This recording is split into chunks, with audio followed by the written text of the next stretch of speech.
kapatid sa media at katarungan na makakapagpaunlad at makakapagpaisa sa aming bayan.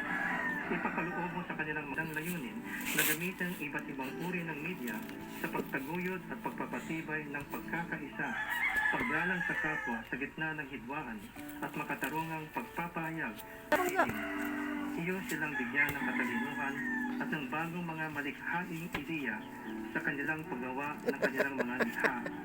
Sa iyong kapangyarihan at karunungan, sila iyong hayaang maging dalian ng iyong wagas na pagkamalikhain, kahusayan, at totoong pagmamahal at pagmamalasakit para sa kapwa-tao at pagsisikap na sila ay makapagbigay ng mabuting halimbawa para sa aming kabataan na napapailalim sa kanilang malakas na influensya.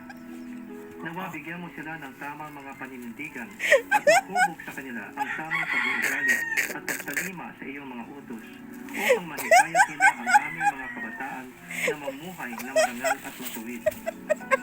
Salamat Panginoon sa biyaya ng natatanging mga talento, abilidad at kultura na iyong ibinigay sa amin. Naway aming itong pangalagaan at mapagyaman pa ang aming mga katutubong sining at mabubuting kaugalian. Naway mapanatiling kalugod-lugod sa iyo, O Diyos, at dalangin din namin na ang mga ito ay aming maipamana ng buo sa mga susunod na henerasyon.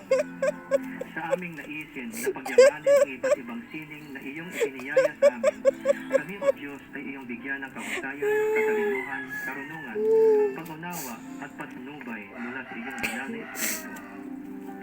Tulad ng halimbawa ni Daniel sa Biblia, iyong marapatin o Diyos na kami makapaglingkod sa iyo ng may